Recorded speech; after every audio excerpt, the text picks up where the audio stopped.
வணக்கம், நான் டாக்டர் சிவகுமார், குழந்தைகள் மருத்துவர் பேசுகிறேன். சிம்பிள் வைரல் ஃபீவருக்கும் இந்த சம்மரில் வரக்கூடிய ஹீட் ஸ்ட்ரோக்கும் எப்படி டிஃப்ரென்ஷியேட் பண்ணுறதுன்னு இந்த வீடியோவில் பார்க்கலாம். சிம்பிள் வைரல் ஃபீவர் பெரும்பாலும் காய்ச்சலோட இருமல், சளி இதெல்லாம் சேர்ந்து வரலாம். ஹீட் ஸ்ட்ரோக் அப்படிங்கிறது 104 டிகிரிக்கு மேலே சிஎன்எஸ் டிஸ்ஃபங்க்ஷனோட வருது. அப்படின்னா என்ன அப்படின்னா, ரொம்ப இரிட்டபிளாக குழந்தை இருக்கிறது, மல்டிபிள் எபிசோட்ஸ் ஆஃப் வாமிட்டிங், ரொம்ப வேர்வையே இல்லாத அளவுக்கு குழந்தை துவண்டு போய் இருக்கிறது தான் ஹீட் ஸ்ட்ரோக். இதுக்கு என்னென்ன காரணங்கள் இருக்கலாம் அப்படிங்கிறத பார்க்கலாம். குழந்தைக்கு எக்ஸசிவான துணியை சம்மரில் போட்டு விடுறது, ரூமில் வென்டிலேஷனே சுத்தமாக இல்லாமல் இருக்கிறது, குழந்தைங்க ரொம்ப நேரம் வெயிலில் விளையாடுறது, நம்ம வெளியில் எங்கேயாவது போகிறோம், குழந்தைய காரில் பார்க் பண்ணிட்டு ஒரு 10 நிமிஷம் விட்டு கூப்பிட்டுக்கலாம் அப்படின்னு நினைக்கிறப்போ அந்த 10 நிமிஷத்தில் காரோட டெம்பரேச்சர் ரொம்ப ஹீட் ஆகி ஹீட் ஸ்ட்ரோக் கூட வரலாம். ஸோ இதை வீட்டிலேயே ஃபர்ஸ்ட் எய்ட் என்ன பண்ணிட்டு ஹாஸ்பிட்டல் போகலாம் அப்படின்னா, எடுத்த உடனே குழந்தையோட ட்ரெஸ் எல்லாம் ரிமூவ் பண்ணிட்டு ஃபேனில் ஹை ஸ்பீடில் வச்சிடணும். இன்னொன்று கோல்டு வாட்டர் டெபிட் ஸ்பஞ்சிங், அது வாட்டரை ஸ்ப்ரே பண்ணிவிட்டு குழந்தையோட நெக்கு, கிராயின், ஆக்சிலா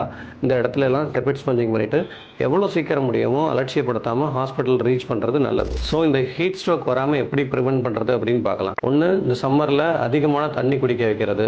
ரெண்டாவது அதிகமான கிளாத்ஸ் இல்லாமல் காட்டன் கிளாத்ஸ் மெல்லிஸாக போட்டு வைக்கிறது. மூணாவது விஷயம், வெயிலில் குழந்தைங்களை அனுப்பாமல் வீட்டிலேயே வச்சுக்கிறது. குறிப்பாக 11 மணிக்கு அப்புறம் உள்ள வெயிலில் 4 மணி வரைக்கும் குழந்தைங்களை அனுப்பாமல் வீட்டிலேயே வச்சுக்கிறது ஹீட் ஸ்ட்ரோக்கை ப்ரிவென்ட் பண்ணலாம். இந்த மாதிரியான டிஃப்ரெண்ட்டான சிம்டம்ஸ் உங்கள் குழந்தைங்க இருந்துச்சுன்னா உடனே டாக்டர்கிட்ட கூட்டிகிட்டு போகிறது தான் பெட்டர்.